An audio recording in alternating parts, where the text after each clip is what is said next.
Hey, it's Vladimira. And I'm Nektarios. And this is Naked by the Future Farm. Join us as we strip entrepreneurship to its vulnerable core. Hello everybody. Good morning, Nektarios and Vladi. Hi, Hardi. Hi, Nick. It's good to see you after a while. Our listeners know that we don't see each other very often in the flesh. So sometimes the podcast is the only way Vladi and I can actually say hello to each other.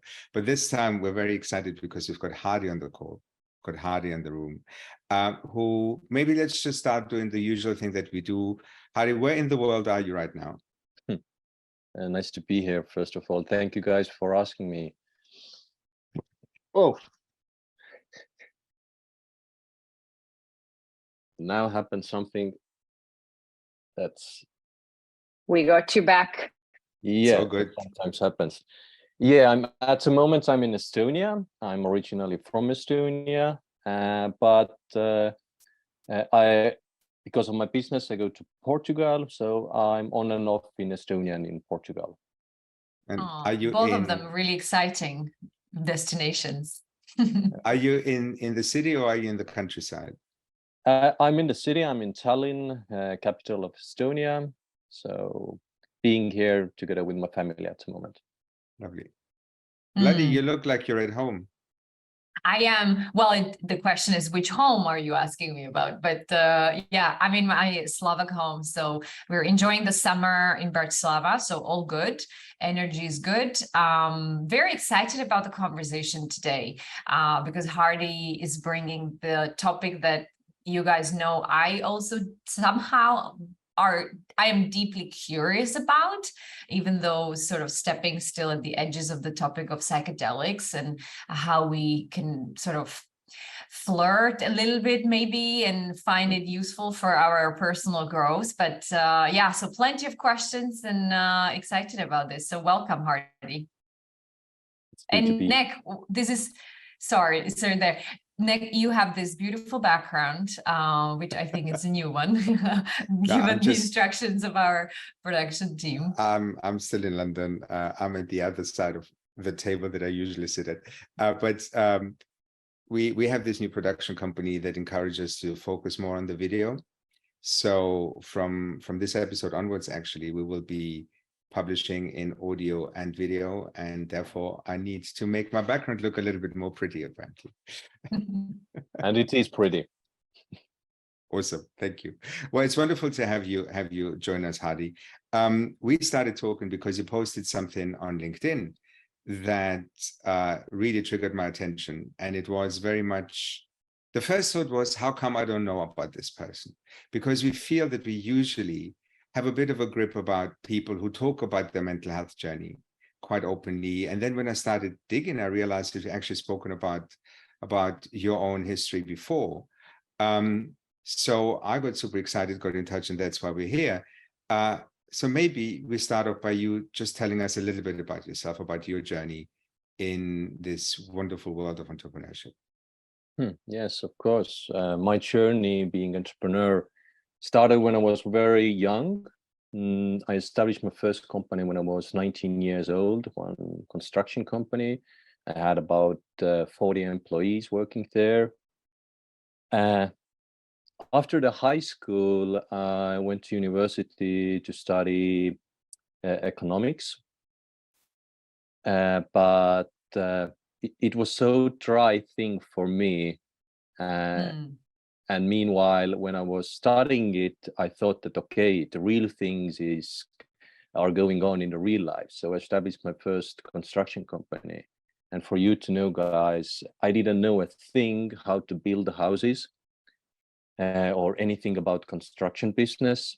But I was so eager to do something by myself. So I just put the knowledge that I got from the university into the practice immediately on the same time when I was studying it. But everything didn't go like I wanted because I didn't know how things in reality are working.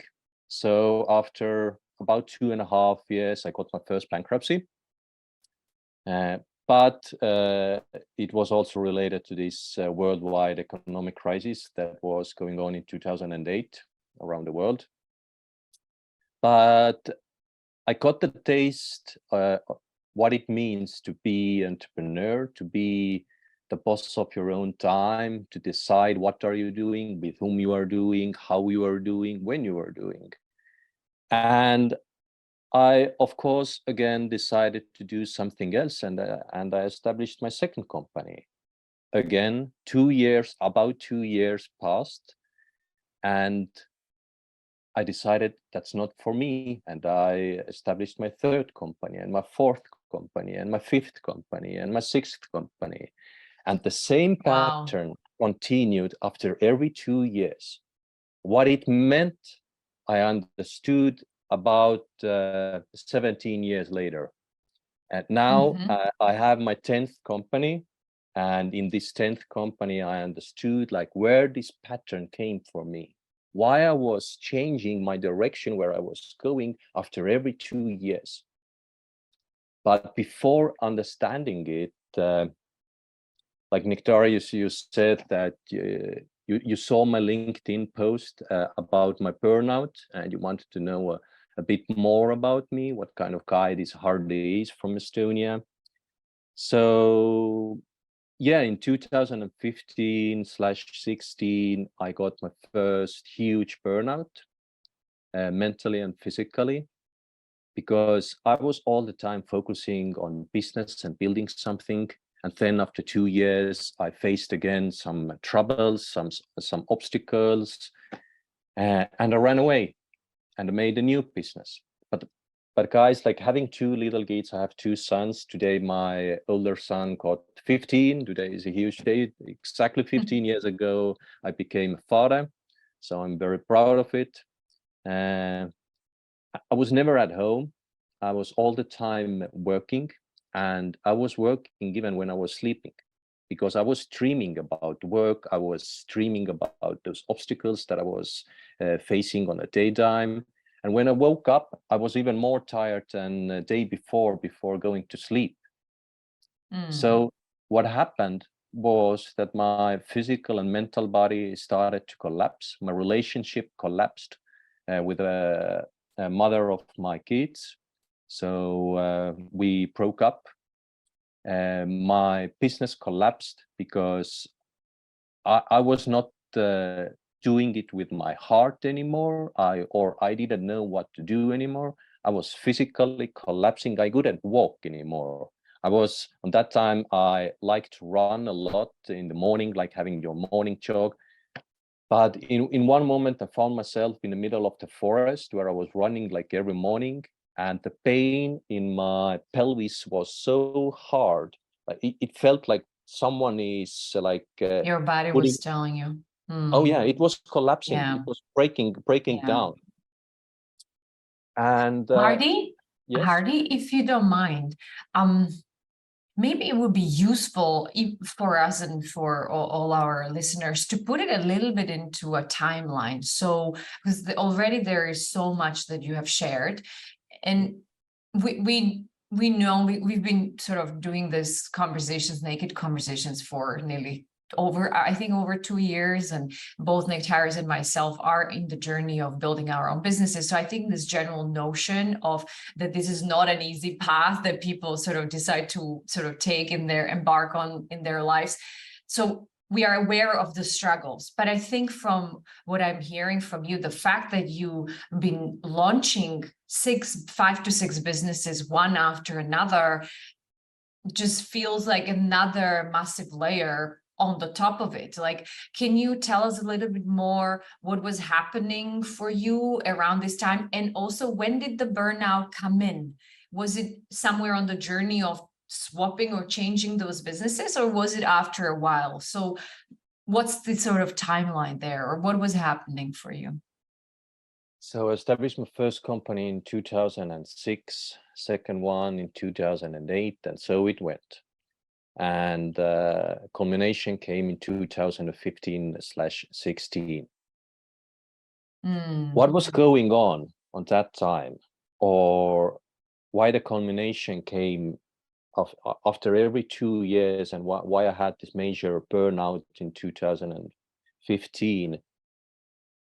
It was like my understanding at the moment is like this, that it was caused by that with the 2 years, like you are creating some kind of startup, you're starting to do something, but bloody, there are so basic things that everyone knows how to do those at the beginning. But in my case, with the 2 years, I found myself in the position or situation where I needed to make some decisions how to continue, and I needed to face some obstacles or so like the relationship between different people working in my company. I needed to decide, and making a decision means that you are taking responsibility. And why there was a case for me to not to take responsibility and run away, I understood years later, after professional psychedelic-assisted therapy together with a professional psychotherapy. It was my like very specific pattern that I was going through. With the 2 years, I faced the same similar obstacles. Like every time, it didn't matter in which field I was active. Was it construction? Was it microbiology? I was growing medicinal mushrooms even in a laboratory. You face the same things being entrepreneur. You, in one moment, you need to take the responsibility, and I was afraid to take it. But it, like this being afraid, later on, I understood that it came from my childhood.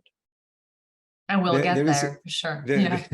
There is a piece here, which is a little bit, and we all know this having been building businesses, that the excitement of an early stage business with all the freedom is super amazing and super fun. It comes with challenges, but I can relate to that. But at some point, and it's interesting that you mentioned that for you, it's always been 2 years, there's an element of growing up. There's an element of facing the fact that, as you say, taking responsibilities and making some decisions that are a bit harder, which for me is a little bit like the grown-up stuff, where the fun stuff slowly disappears, and then it becomes a very different company, right? It's also interesting because when you talk to investors, they tell you that the founding team is usually not the team that is the one that is still there when the company goes IPO. Because you need a particular profile of people to start, and then a particular profile of people to take it big, right? But we sometimes draw the analogies to romantic relationships. I was thinking the same. You are so thinking alike, buddy. But why should I be surprised, right? Because we just met Vladi, right? We all have these friends who go from relationship to relationship, and usually it's around this 2-year period, because that's where you start having this conversation about, are we serious enough? Is this one of the two usually wants to have a little bit more of a commitment. So you talking about this repeated pattern is, for me, that made me think of that. But I'm particularly intrigued, and maybe this is taking the conversation slightly different, because when you started talking about your burnout, I realized that we often talk about burnout and everybody has their own definition. So you started giving us some pointers about what that burnout meant for you. So you started talking about the physical pain. Would you be okay talking a little bit more about what that actually, how it manifested itself? What were the different things that you experienced when you say burnout? Like, I think everyone understands when I'm talking about the physical burnout, like when your physical body is collapsing, you can't sleep anymore. You're all the time tired. You have in different places in your body, you have pain. It aches like everywhere. It's awful. You're sick all the time. No energy. This is the part of what I think everyone understands. But another, like the hidden part of burnout, is this mental burnout. Like, guys, inside, I was crying. I was screaming, because everything in my life was collapsing. Like the relationship with my ex, relationships with my kids, relationships with my friends. But outside, how I stood up, like, I think a very few people saw that I'm so hurt inside of myself like I think the majority of the people around me didn't see it, didn't notice it, that something is wrong. What was the point where they started to see or notice something, that something is very wrong with Hardi, was when I started to drink and smoke like crazy. I was partying like crazy when I broke up with my ex.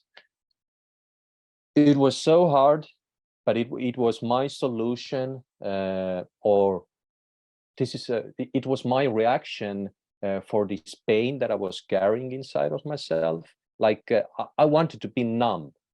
Yeah, Luckily, I had money Mm. that time, and I was able to have all this, like party all the time and having alcohol and cigarettes all the time, and I was numbing myself. That's why I didn't feel like everywhere mentally and physically is hurting. Yeah. I think this period was about 6 months in a row. It was pretty crazy. I was burning myself from both sides. I think we have individually different experiences with this numbing experience, like in terms of what do we look for in order not to feel.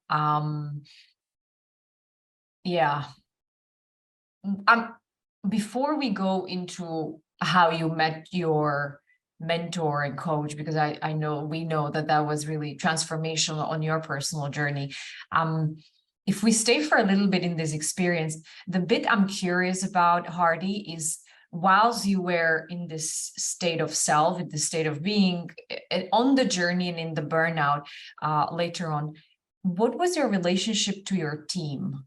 Because I sort of, and I'm asking even selfishly for myself, that as a founder, as being a leader in the organization, there is that notion that you are in that lonely place. I'm sort of being immensely grateful for having co-founders, but I do meet often the solo founders and solo CEOs, and that is an extremely lonely place. So how was your relationship with the team? Were you the solo wolf and not showing anything, or was there a little bit of vulnerability sort of coming through or cascading to your team? How was that? Vladi, at that time, I was leading a sales team, more than 600 people. So I was their leader. I was coaching them. I was mentoring them. I was motivating them, helping them, like doing everything for them. And we had like this weekly sales meetings and team meetings. One thing what I remember that I was so afraid in this period to do was to watch them into their eyes. I was like hiding away my eyes all the time. So they can't see what's happening. Yeah.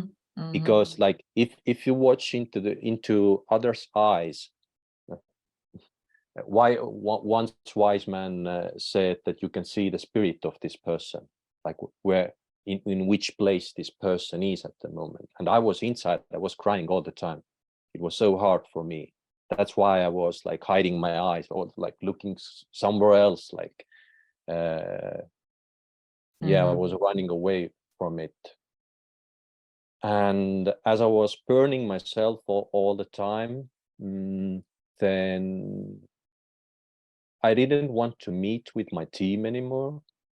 I started to find excuses not to go to those meetings and trainings. I'm sick. I don't feel myself well. I will delegate it to some other team leader, and they will take care of it. Maybe I can come and be just part of an audience. And so I was like walking away. I was walking away from those people who were surrounding me for years, and I was so afraid. Like maybe someone sees my soul, like what is going on? Like maybe someone understands like how painful this situation is at the moment in my life.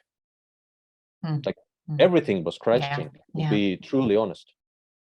We curious generally when we talk to people to to get a sense of how aware you were of the signals that your body was sending you.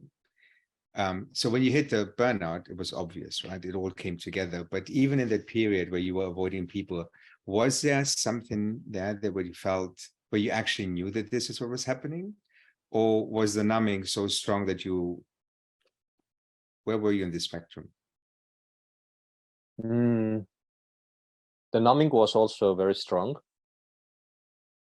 But Nektarios, I think, and here I have to say that everything that I talk today here, it is according to my experiences, and it is only my truth.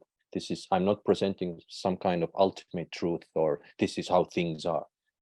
What I'm talking is how I feel, how I understand at this very present moment today, when we are recording it. Maybe after a couple of years, I will talk something totally different, or I feel I understand differently. So, but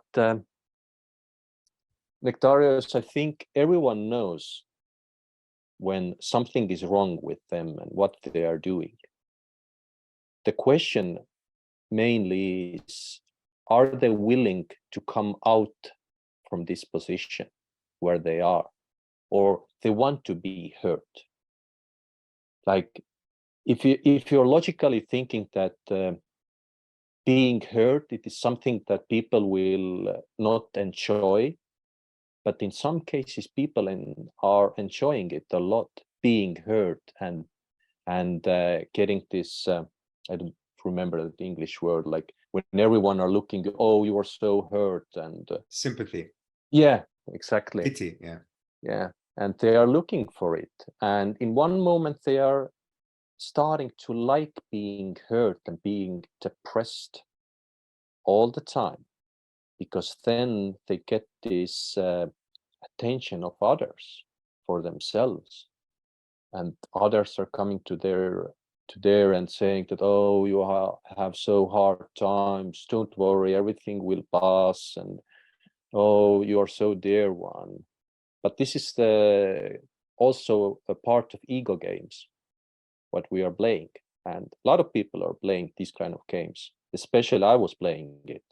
In one moment I started to like to being hurt all the time, because then I got this attention that I was I was needing it. I was screaming for it because my family broke up. I needed to move out from my apartment and then find myself a new place. So then you start to, if your real family goes away or breaks, you break up with your family, then you start to find something similar in some other places in your life. And to get this closeness and that someone is listening to you and someone is putting attention and focus on you, then one very smart thing what ego might do is to play this person who is so hurt. At the beginning, I was hiding that I have hard times.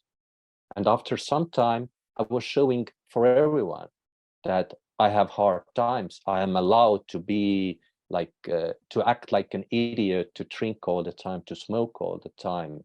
Yeah. F all you, like this kind of attitude. I was the boss, like. What was the internal dialogue, Hardi, there? I'm curious within you, because I understand that neediness, which actually to some level, like I can feel sympathy or even to the level of empathy, that there is the suffering happening. So it's a place where it comes from. But I wonder whether there is a dialogue which is around, I know this is harmful to me, potentially, I'm assuming, but I'm still gonna, as using words, stay within the game. Is there like the two Hardis talking? What was happening within you? Yeah, two Hardis were talking all the time.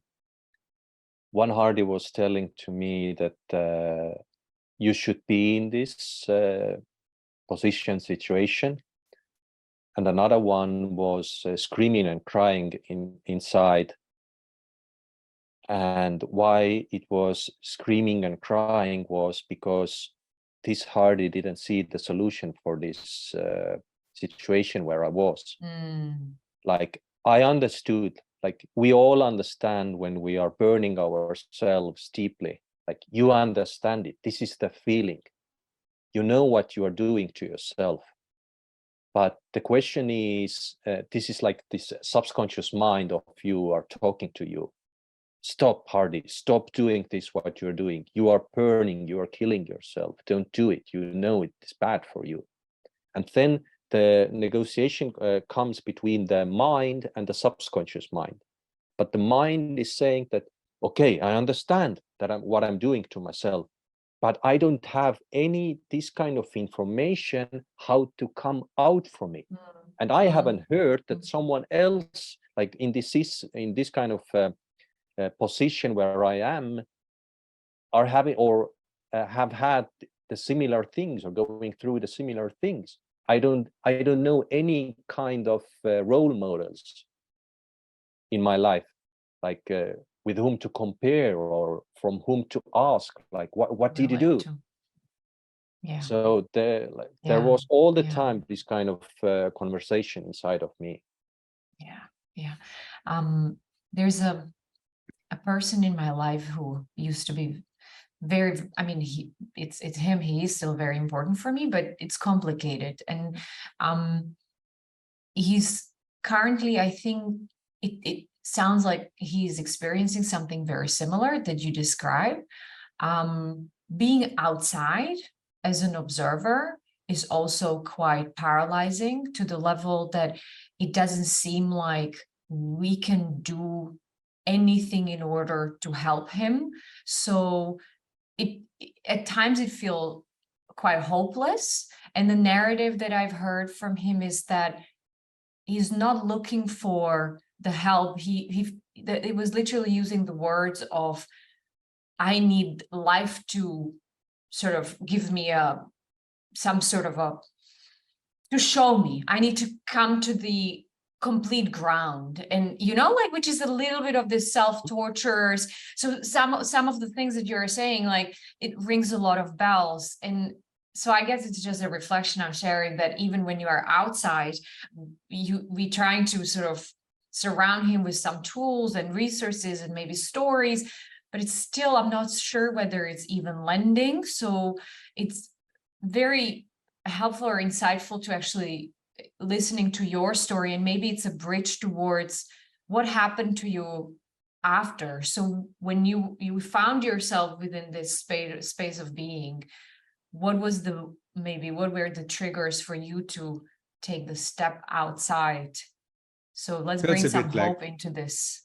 We watched the movie, Hardi was in the forest and you started feeling the pain in your pelvis. And then we had a flashback element in the movie where we went back and looked at some of the painful stuff. And now the camera cuts back into you're in the forest and your pelvis hurts and you can't run anymore. Yes. Like Vladi, you said that for your friend or close one, he was saying that he was looking for some kind of sign from life. So like this huge pain in my pelvis, feeling that my body is collapsing, was the sign for me that now it is time to change something. And luckily I knew that on that time one functional medicine doctor, and I spoke to her like about my physical problems, not my mental problems. And she said to me that she knows someone who might be useful for me or who can help me. And she introduced to one older Estonian businessman who became a mentor for me. He was and is successful, about 20 years older than me. And we became friends, and he started to mentor me. And he was doing like different therapies as well. Like he had studied Chinese different therapy methods, and like he was going to this spiritual side as well, not being only like in the business world and doing businesses. he had his own pretty successful business as well, but he's also like was studying and learning about spirituality and like energies and these kind of things. And in one moment, when he was mentoring me, he said to me that, Hardi, may I tell you what is your problem in your life? And guys, if someone tells you that he or she can tell you what is wrong in your life, in your shoes, only with what you have been walking all your life, then in this very moment, it seems or sounds like a blessing. Oh my God, now the solution comes, and it comes outside from yourself. Someone is telling you what is wrong. For me, it equals that this is the possibility or option for me to give away the responsibility again. Please tell me what is wrong. Take the responsibility for my life. And he told me very nicely, Hardi, your problem is that you are living in your head, not in your heart. Fantastic. What the F does that mean? You know, it's like what a esoteric crap. You know, no, I'm saying just many people can think that, you know. Yes, and then he continued that and he was right in some way. He was also right, because I was calculating everything. Like I had a little Microsoft Excel program in my head, like calculating everything in it, like according to the past experiences that I had experienced. But the life happens here in this very moment, not all the time. Like you can't make all those calculations and decisions according to your past. You need to be in present moment as well. And after that sentence, when he said that I was all the time in my head, not in my heart, he continued with another sentence that blew my mind. And he said to me, Hardi, what about psychedelics? And guys, for me at that time, these kind of things equal with narcotics. They are bad. They are bad for your mental health. They are bad for your physical health. So this is illegal activity. This is criminal thing. Like only bad people are using these kind of things. But as I had already huge respect to my mentor and I trusted him a lot, then I said to him that, okay, if you see that it might help me, then I'm willing to try it out. But there is only one but. You have to come together with me. And he agreed. And we signed up for 3-night retreat for ayahuasca ceremony. Like the shaman came to Europe. I'm not mentioning where we were doing it, because in Europe it is gray area still in many countries, or almost all countries. But we went there. It was a 3-night retreat, first time in my life. It was a group retreat. About 40 people in one room and drinking this secret ayahuasca coming from the South America jungle. And it was powerful. I can't hide it. In some way, it changed my life. It was so powerful for me. And the flow after those 3 nights of tripping with a shaman and singing those Icaros are called those songs there, what they're singing, those shamans. It was mind-blowing. I saw things that I had not seen before. And I felt that, okay, now came the energy shift that I was looking for. Now my life changed. And now I'm a newborn, and now the new life starts, and everything will be good and fine, and I'm more powerful than ever before. But guys, it lasted about 2 weeks. Meanwhile, I mean, frankly, I think if you do an advertising around this, it sounded like some fake product, you know, like everything that we listed. So there is a story to this, just saying, not spoiling anything, but no, okay, let's go into this. So it lasted for about 2 weeks, you're saying. And was it, so before we go there, can you be a little bit more specific? So what felt transformational? Was it the level of awareness, or give us some colors? maybe literally? Like I was on that time, if everything is crashing in your life, collapsing, then you're starting to look the meaning of yourself, of what you are doing, like what's the point of being on this planet of Earth? So big questions. big questions, like those fundamental questions, like people will, in one moment in their lives, they will start to ask, and mainly these moments are when you are like in this hard position, or everything is not right in your life, or it's not easy. So what happened? What I caught, and this caught is on quote unquote, outside from myself, was this amazing level of energy and this clearness. And I started to see and feel the world in like on a deeper levels. Like it's very hard to explain if you haven't experienced this kind of, like, this is like multidimensional. Like you start to feel, Vladi, it is possible, like the main component of ayahuasca drink is TMT, psychoactive substance, TMT. And under TMT, many people are saying that they start to see the sound, the vibration of sound, like in the cartoon. And it's mind-blowing.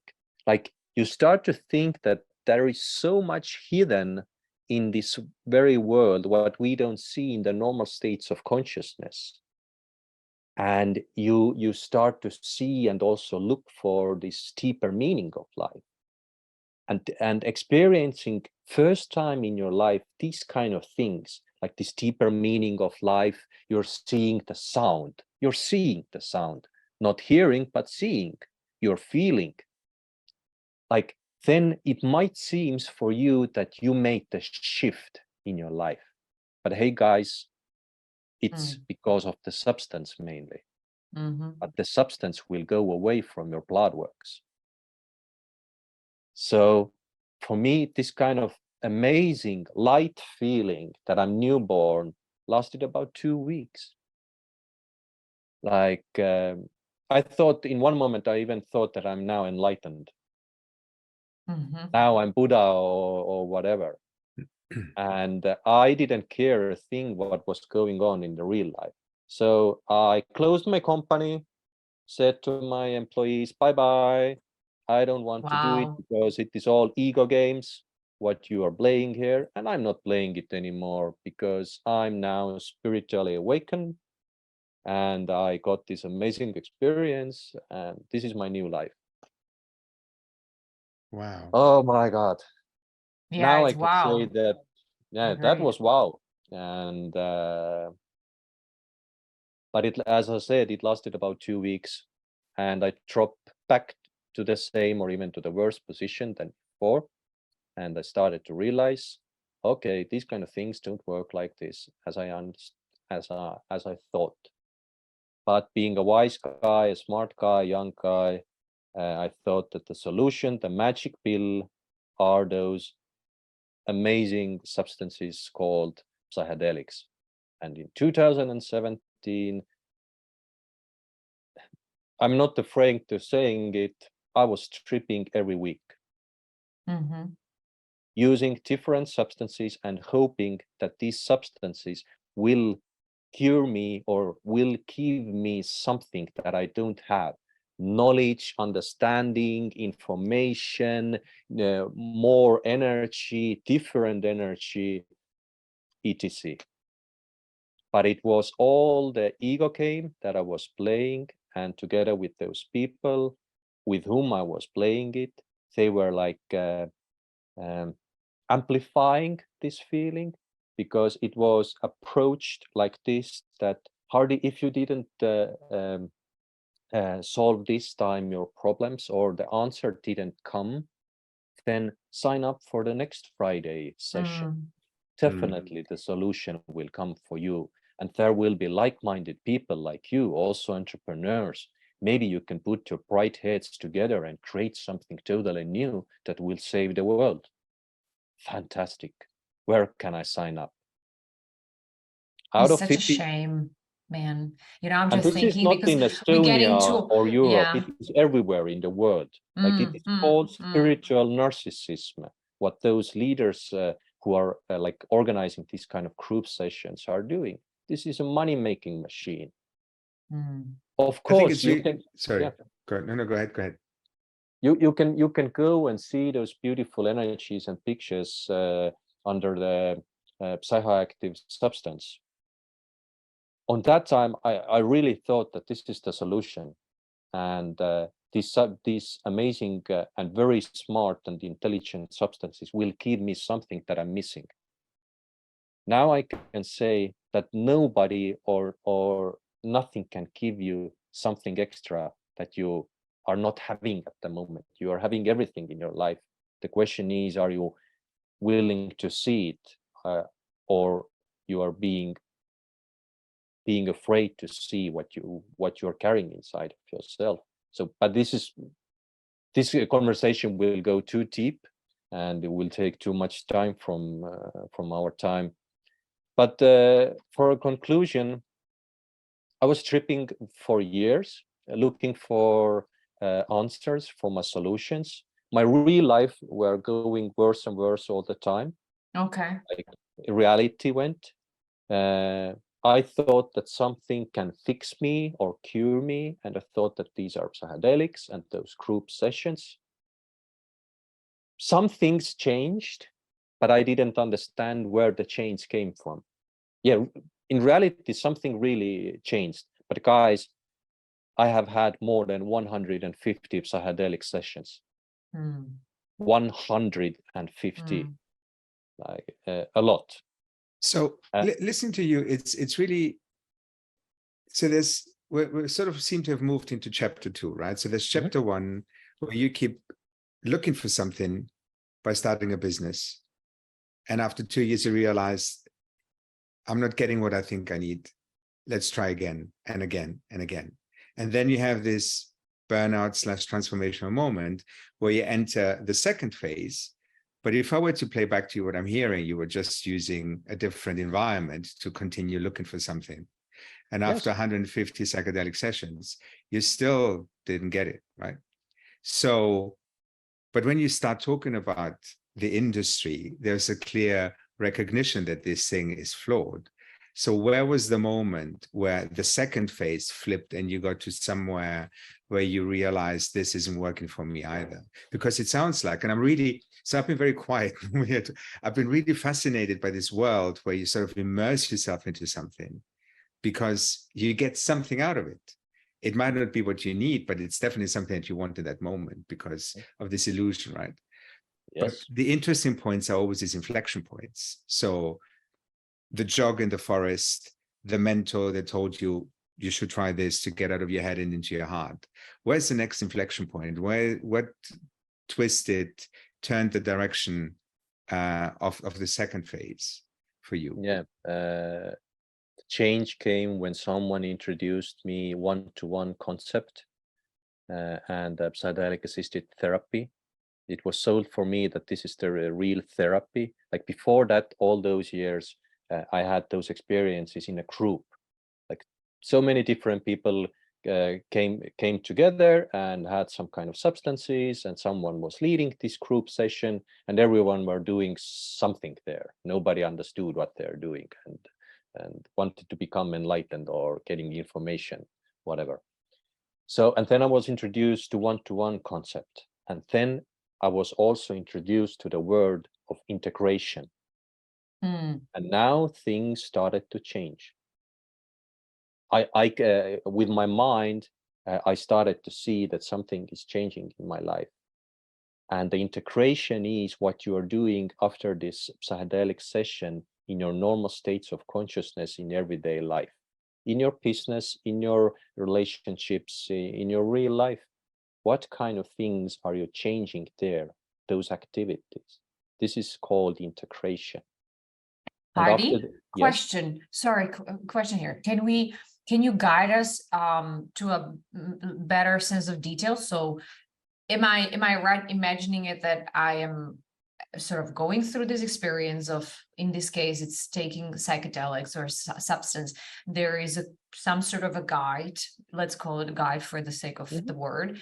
And the guide sort of helps you to understand, guide you through experience, then it's a conversation. What's happening? What is that integration? I understand it's about focusing on how do I implement maybe the impacts into my daily life, or how do I show up, but how does that integration even happen? Is it through conversation, or what is happening there? Coming back to those guides, let's call them guides. There are 3 levels of guides in this industry.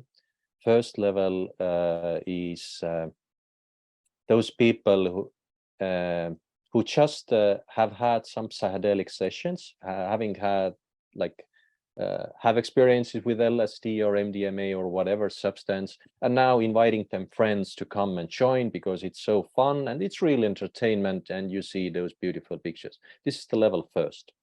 Then the second level are those people who are saying that they are therapists and they are doing therapy without having any education or like this kind of background, like professional background to do it.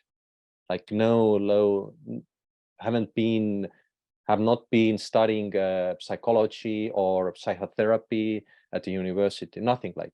They're now saying that I'm the therapist or I'm the shaman, I have the rights to do this. And these kind of people introduced to me this concept one-to-one, one therapist and one patient. And the third level that I met after years of experiencing different things are the professional psychotherapists who have the specific education, like trainings, years of trainings, and they know how human psychology is working, how your mind is working, how, like, they're saying that it is so easy to open a person, to get those traumas and things that are stopping you in your life for living in full potential. It is so easy to bring them up. But now the question comes, what is hard? And hard is to put those people together again, that they can manage in real life. Like you can bring those traumatic events out from your childhood. Oh, I'm so powerful, a therapist. I brought this trauma out. But now the session is over and the patient is going back home. You as a therapist, you take another patient and your life continues and you bring another trauma out. But for this patient for whom the trauma was brought out, question now arises how he or she can manage in this real life now with this memory of this traumatic event or something. And this is like a very serious thing. And this is where I want to say for everyone, these kind of very powerful substances called psychedelics are not for entertainment. And I recommend to use these kind of things only together with a professional guidance. And under professional guidance, I mean like professional psychotherapists, clinical psychologists, like people who know what to do and how to do. And that was my third phase. Like Nektarios, you asked, like where in the second phase the change came or the click came. And now I moved to the third phase, and I started to understand like what was keeping me back in my life, or why I was going this 2-year pattern all the time, 2-year new company, 2 years new company, where it all came, like why I was afraid to take the responsibility.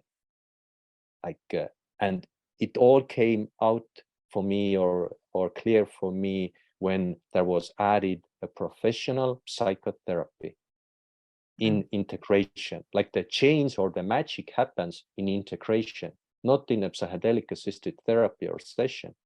There you can get the awareness, what kind of trouble you are carrying in your invisible backpack. You get the awareness, and now the work starts next day in a clear mind, in a normal states of consciousness. And guys, it takes time. It's never some kind of fast fix or something. and it's always unique, because everyone are unique. There isn't this kind of concept like one fits for all. Because Vladi, you have your own unique background. Nektarios, you have your own unique background. For you, there are unique methods to deal with it as well. You know, it's interesting because ultimately what I'm sort of taking out of this, what I'm hearing, or maybe integrating in a way, is that it is about that I felt like following the chapter. So there is that inflection point or that moment where you hit some sort of imaginary ground, whatever that is, right? For you, it was the physical pain in your pelvis. So there is some sort of a strong trigger where you decide, where we decide, okay, enough. And we start looking outside for some sort of a help. This was the journey for yourself with psychedelics as one sort of potential support. I think now we've, over the course of the few years, Nektarios and I have learned, and we discussed number of those. So whether that's a cognitive therapy, I mean, psychosomatic therapy, when we sort of integrate the mind, heart, body, soul, right? And there are array of others. I think ultimately that's the message for me, is that what you said about being unique is that I think the hope for me comes from the fact that at some point, for most of us, I'm not saying for all, there is something out there, but it does require that step forward, looking out for the support. And I think it's also the message of it might not always work on the first instance. Actually, most probably doesn't work on the first instance, whatever you try, right? I mean, I remember dating number of therapists, right? Quote unquote dating. It's just to find out what type of sort of methods, etc., etc. And I remember the pleasure, the inner joy of finding someone where I felt that this is the click. And then I stuck around, and it really started making impact on my life. So I think if I summarize it, I think that's the message that I'm also taking, is that hope of there is an array of options to look for support and tools and toolkits, as we call them. And it takes that sort of courage, stepping out of comfort zone, try. And ultimately, I do believe that something might help, something might fit in your life. Is that how you guys also relate to this, or are you taking something else? Maybe just checking with Nektarios also on your reflections. So I think we're still missing a bit, which is, so first of all, I just want to acknowledge that I really appreciate your openness, Hardi, and the vulnerability that comes with it. So you're talking about the things you've experienced over the last 15 odd years or 20 years as a lot. And I mean, we're kind of used to this conversation, but for somebody who listens to your story and it's the first time they actually expose themselves to hearing a story like yours, I think it's important for me just to go 10 businesses, every business you walk away because it's not fulfilling for some reason. And being able to say, I was doing something and I didn't realize what I was doing for such a long time. That's something that I think a lot of our audience really needs to hear sometimes, because it's so easy just to keep doing the same thing without acknowledging that it's repetitive. And the reason I'm saying this is because we always look for these signals, right? Your signals came from the outside. Your signals came from your body. And we had people we kind of met who where the friends staged an intervention because they were not able to do anything in their own accord. So that's one thing. But the whole experience with psychedelics as well, the whole kind of potential for an element of, I'm going to use words that you didn't use, but an addiction to pain, practically going, you know what? It's not good for me in the end, but I just keep doing it because something good, I get something out of this. But when we started the conversation, you did, and when we had our chat before, you did talk about what you found out in your therapy. And I think this is what you used the word where the actual work starts. So you talked about some trauma. So I was curious if you're okay spending a couple of minutes on talking about what you actually found out once you started combining everything and having these one-to-one sessions with a trained specialist. to actually figure out what is it that you need to acknowledge and recognize to allow you to not go back into these unhealthy patterns. Mm-hmm. And one pattern, like all this intro was necessary to understand why I was acting like this 2-year pattern all the time. And in one psychedelic-assisted therapy session, I got this awareness, like from my family, we have this traumatic event from the beginning of 90s. When my older brother died, I was only 5.5 years old when he left. And now I have only one brother left who is very close to me. And it was so traumatic time. Of course, like I don't imagine what the parent will feel like if something this kind of horrible will happen with you or with your kids.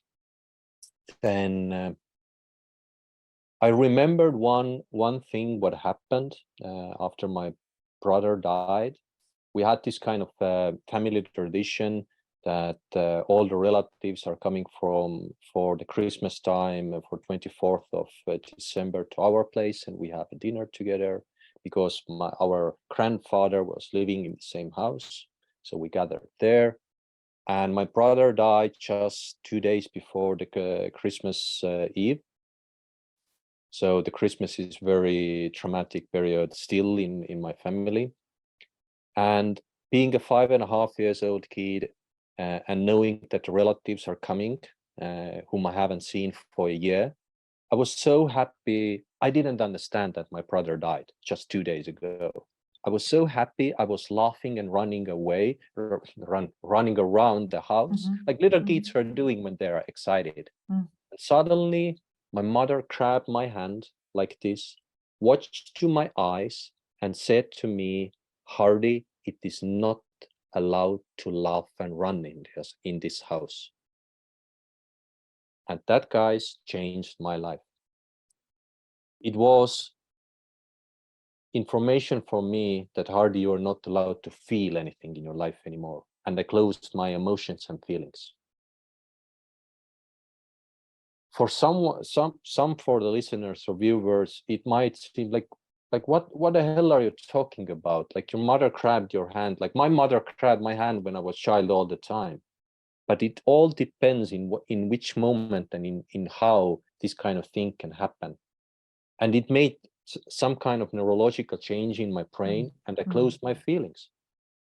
And I was also called like an Iron Man, because when someone after that died, someone close to me, I never cried. When my sons were born, I was like fake happy. I was laughing, I was happy, but I knew that I'm faking it. I don't feel it, like deep inside of yourself. It is pretty, the F word comes, feeling.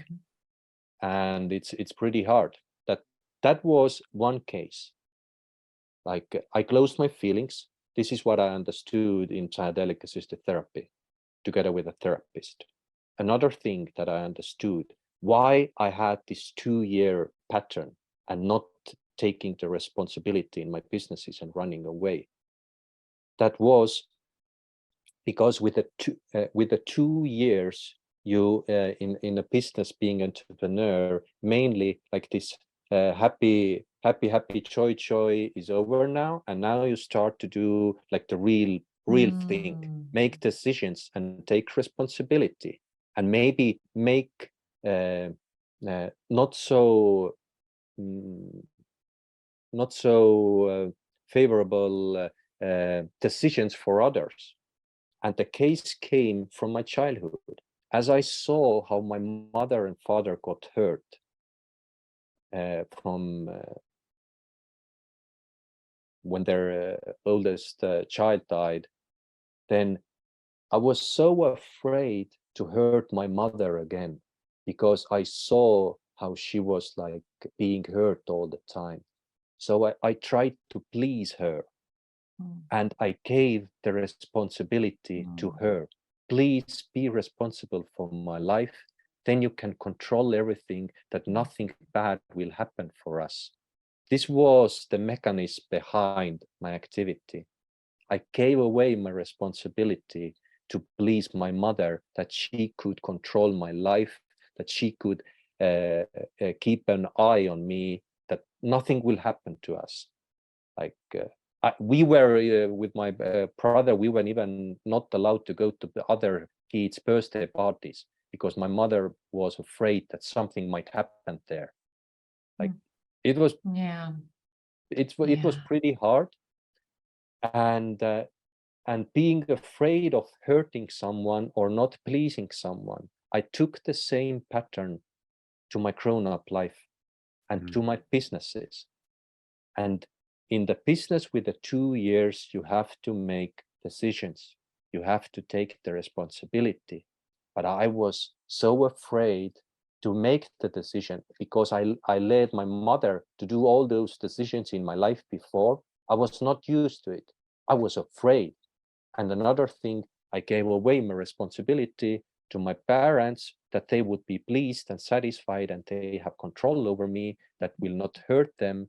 So I faced those childhood traumas being a grown up in my businesses and also in my relationships. The same pattern continued in my relationship, not taking responsibility and giving option for others to decide.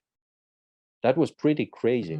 And I understood it in this psychedelic-assisted therapy together with a professional therapist. And when I understood it, I got this awareness. Then we started in the normal states of consciousness, we started to work with it. And it took time. It took months to go through this and to make those little changes in your mind and also after that in your subconscious mind. And you're not getting rid of traumas that you are carrying in your invisible backpack. You only get the awareness how to live together with them. You're not getting rid of anything in your life. And it is like, for me, it is really blessing that it all happened, because today I'm here being this hardy as I am, and I'm proud of it. It all shaped me in some way. And I think we all should be thankful for all those horrible and beautiful experiences in our lives, because everything is good for something.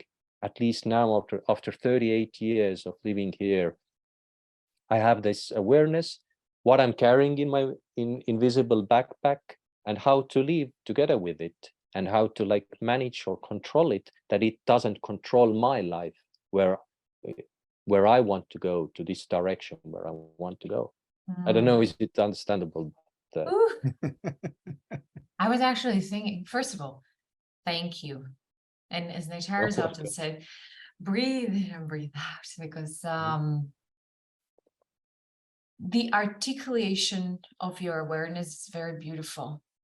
I think that's where I felt the power of like just witnessing the level of awareness that you have and the relationship you have to that event in your life and the impact it created for a substantial time in your life. And in some way, I don't know whether that's fair to say, but some level of sense of belonging with it, or some level of peace. Yes, definitely. Yeah, that part feels very powerful. And again, I keep repeating myself, but I think it's also the sense of hope again. I think that's what I'm keep sort of distilling from listening to you, is that because you are doing the work, let's acknowledge that part, because I think it's super important to really celebrate that. Then I'm distilling the hope and the learnings and the insights and the aliveness. It's a sense of aliveness that is also coming through to me, and it's inspiring to a big extent. And I think there is tons of questions that I think we both might have as a follow-on. But yeah, so I think just thank you, I mean, for sharing that. And I know that a lot of people certainly do resonate with that, because we've heard even on this Naked show stories that were of a similar kind, where people were describing the major impacts of certain events that we didn't even know that they had such power, and we didn't give them the importance. So yeah. But Thank this, you. Vladi, thank you for that. But this is my story. This is my trauma. One trauma out of many traumas. I have other traumas as well. But one wisdom that I have learned from this experience is that you can't fix things that are holding you back in your life when you don't know those things, what are holding back in your life. And it goes to the physical level, mental level, emotional level, spiritual level. Like, you can't fix anything if you don't know what you need to fix. And this is why this kind of awareness is so important. Like, if your body is physically collapsing, then you need to know, like, which part of your body is collapsing. Like, what is hurting this part of your body that it is collapsing? When you're collapsing mentally, like, why you are mentally collapsing? What kind of traumas are the big or small traumas, or whatever happenings in your life? Like, what is causing it? If you don't know the cause, you can't find a cure. Also for emotions, also for spiritual life. They are all related to each other. And you need to know what you are doing.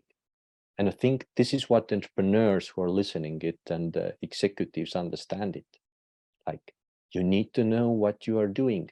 Like, you need to have this direction where you are going, and you need to figure it out, like, what is the road to this direction or to this goal where you're like walking or running or driving.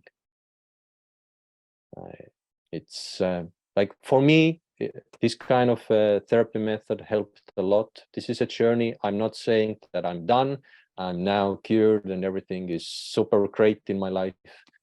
Yes, things are much more better than before, but this is all journey. I'm growing all the time, discovering new things that are holding me back.